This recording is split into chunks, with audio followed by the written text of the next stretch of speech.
What a great voice. And that is Super Love, the new single from Dami Im, the winner of last year's X Factor here in Australia.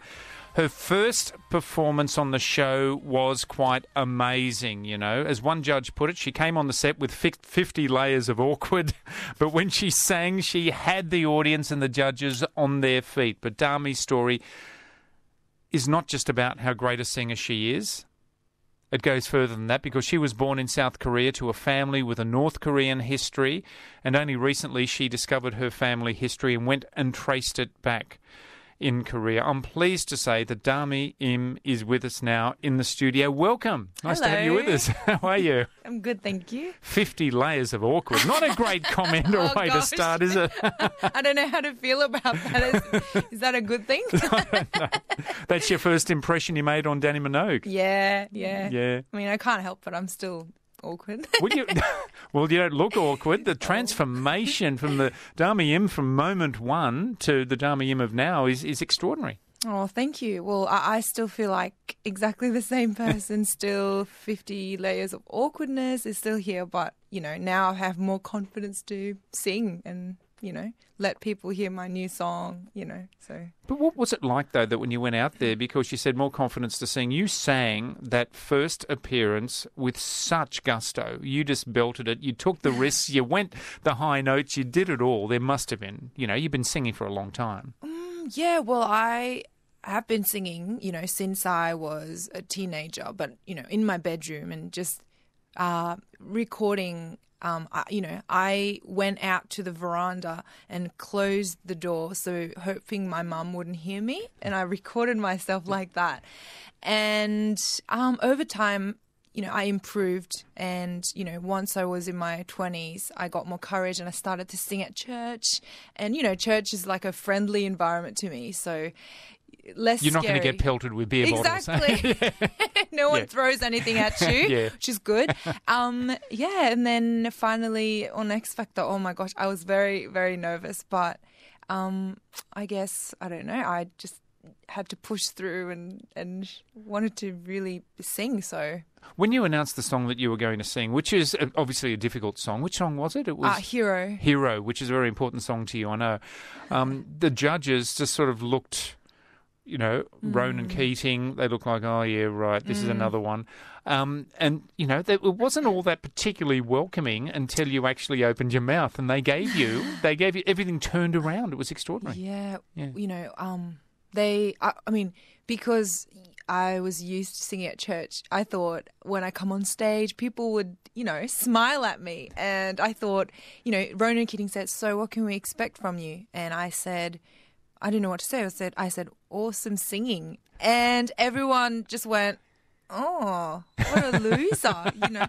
I thought they would go, ha, ha, ha, that's a funny thing to say. But no one laughed. And then I said, Mariah Carey's Hero. And they were like, oh, gosh, she's going to be really bad. And I felt really nervous. But then at that moment, I was like, okay, I'm going to show these people who think, you know, who just think I'm really bad just because I'm awkward. Is that what went through your mind? I'm going to show these people. Yeah, there was a bit of feistiness.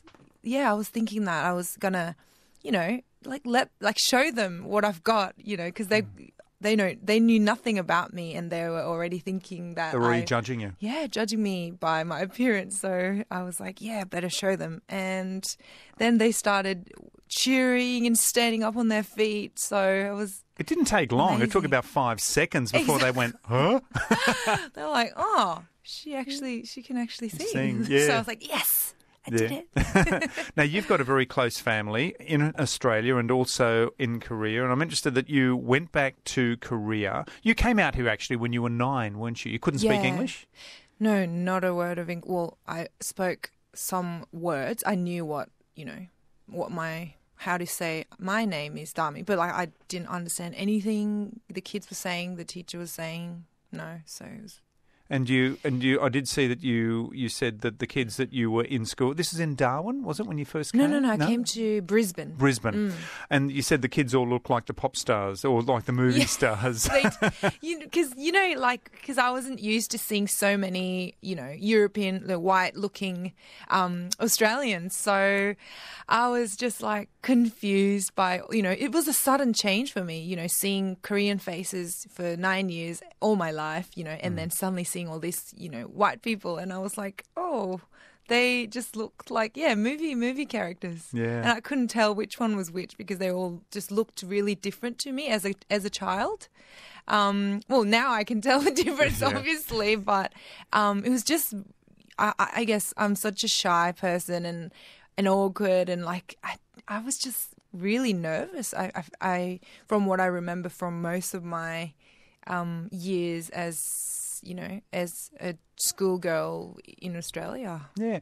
Dami, do you think you are still nervous? Do you change with the confidence and with the approval of people and people saying you're pretty cool at what you do? Do you still feel nervous or shy? Now, I still, I am still a bit of an introvert. I don't think you can change that nature. But, from since my experience on the X Factor and and all this time afterwards, I feel like I'm learning a lot more about myself and learning to become a bit more confident, and accepting that I'm different. It took such a long time, and I'm still in the process, but just going, well, I'm not good at certain things, but that's nothing to be embarrassed of. I was always nervous that I didn't speak perfect English. Even now, I pretend I can speak, but so many words and cultural things that I don't know, because obviously I come from a Korean background and my parents speak Korean. So, a lot of things I still don't understand. But, now I just go, well, at least, there's so many other people like me in Australia and around the world who are who have a different background, and they feel out of place. And for young people, I feel like maybe I can be confident just being myself, and maybe some little girl will look up to me and go, well, maybe it's okay to look different, or maybe to be coloured in a country, or, to be different to everybody else. And because K-pop is an industry where that's Korean pop, an industry where there is an encouragement to look a certain way, and you've pushed against that. You didn't want to do the plastic surgery look, to look more a certain way, bigger eyes and all that stuff. Yeah, in Korean culture, it's like people want a certain look, and especially if you want to be a singer, you need to get that, eyelid surgery and I think plastic surgery is quite common in Korea, and I think plastic surgery is not it's not the problem. I think it's more about people's confidence. If you why they're doing it. Why they do it. Yeah, if you want to do it, that's fine. You shouldn't judge people, because they get it done. Everyone wants to look beautiful, but if it's because you don't have the confidence to look like who you are, to be individual, I think that's more of an issue rather than the plastic surgery itself. So I think, girls should be more proud of the difference they have to other people, and not try and look exactly like what they see on TV. And I think that's who I want to be. And I feel like even if I get surgery, I'm not going to look like them anyway. So might as well embrace who I look like. And you look fantastic. So look, don't change a thing. Oh, Dami Im is my guest. Dami is the winner of X Factor here in Australia last year and has gone on to do other things. You've got a single. The single, last time I heard, you had a single in Korea that was charting. How's it going? Really well. Well, I don't know. I'm quite happy with it. I got to launch Super Love, which is my brand new single, in Korea as well. And I think it's doing quite well in the charts, which I'm so pleased with. But especially being back home, the land of your forebears, yeah. Yeah, I went back and, Koreans were so excited to have me back and, back as the winner of the X Factor Australia. And, my name started trending online. It was like number 2 in the biggest Korean search engine. So wow, yeah, that was so exciting. So, it's good to be kind of in both worlds, Korea and Australia, and represent the two countries. Yeah, it's great stuff, Dami. Well, your family history is an interesting one because you recently went back to Korea.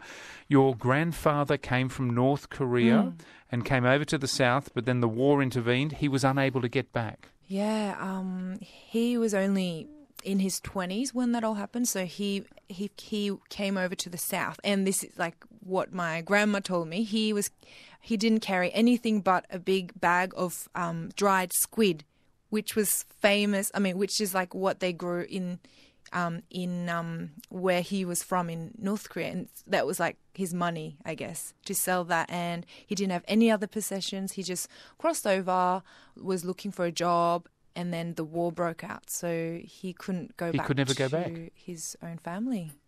So his family was still there. Yeah. And as far as you know, they are still there. Yeah. The descendants of your grandfather. We don't really know too much about it. I don't. My grandma and the whole family, they don't talk about this a lot. I guess because it's so sad, and they can't see them anyway. So, yeah. But you did go. You went to that famous room in the DMZ, the demilitarized zone, where there is a line down along the middle of a table, and you can step over the line in that room, and your grandmother did, and it was a very emotional time for her. Yeah, she, all her life she's never been to the north-south border, ever. So for her to be there, just looking at North Korea and, stepping into North Korea, it was, really a big emotional experience for her, and, really reminded her of Grandpa. And, she was carrying the photo of him all the time, just thinking about what he would have thought, and she kept saying, when is our country going to be reunified, and, like, as young people in Korea, like, we all forget that Korea is one country. It shouldn't be in war and separated, because there's so many families that are separated because of this North and South situation. So, we should really be focusing on trying to have this reunified again. But, only older generation remember that, and, younger generation keep just forgetting about this situation, just living their lives, like usual. So if it does get reunified, you would meet people that you didn't even know existed who were relatives, blood relatives of yours. Exactly. That would be an amazing thing, wouldn't it? Yeah. Oh, so many, for me and my mum as well, it's her, her cousins and her aunties and uncles would be still there, and she just never had the chance to see them, so it'd be, I don't know what it would be like. Dami Im, you're a wonderful singer, and it's been a great joy to speak to you here on Radio Australia. Thank you so much for coming in. Oh, thank you so much for having me. I was going to play a live, but let's hear a little bit more of Super Love, which is your new single. Awesome. Good on you. Thank you so much.